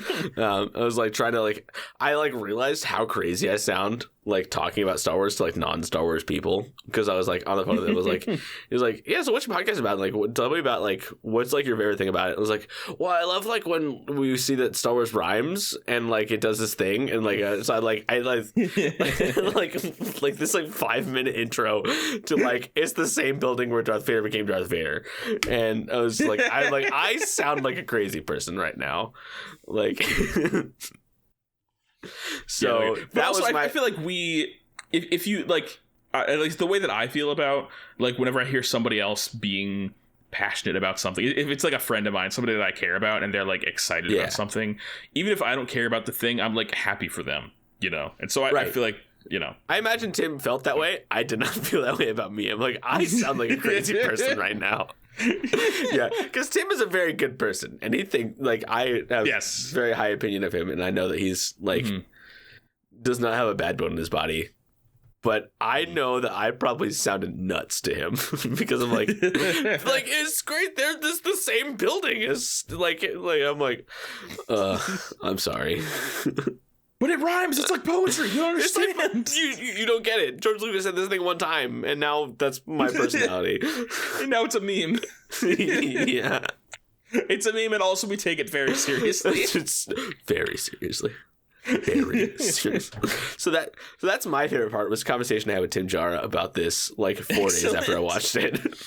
Mm-hmm. I mean, my favorite moment, it has to be like, I mean, that moment in the behind closed doors moment, the moment that we don't see, basically. Oh my gosh, yes. Incredible. But I think probably my favorite moment is still Five's death scene. Because like we didn't talk about much about watching Five's die. Sort of. I'm ending the podcast. How dare you betray me like this? No, you are my brother. You are my brother. I mean computer. I loved the in addition to all the other things I've talked about how much I love that scene. It's also like it's so beautifully like framed and shot and lit, and the music is gorgeous. It's just it's one of those moments where I'm like, just aesthetically and like craft wise, this is the Clone Wars. They cooked. It was good. They cooked. It was delicious what they made cookies. It was yummy.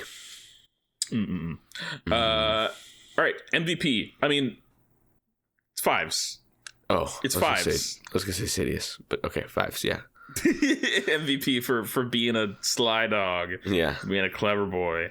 Or Jay Igno. Jay Igno's the MVP. Jay Igno for being the taxi guy. Yeah. Yeah. Actually, no. Christopher Lloyd. Clones. Yeah. Christopher Lloyd. No, he's not in Star Wars yet. He that's not until the Mandalorian. Yeah, well, he's technically there. Known separatist apologist Christopher Lloyd. Yeah, he's there somewhere. Maybe that at some point somewhere. No, he was an alien. He wasn't human. Different species. Different species completely. Couldn't be him. Yeah. Okay. All right. Main character kills. No, I don't think we. Yeah, there's no none. Lost limbs, Wilhelm screams. We didn't get any of those. Should have been Wilhelm scream. God. When would a good Wilhelm scream have been in this? Don't. That's not what I meant. I don't regret it, but that's not what I meant.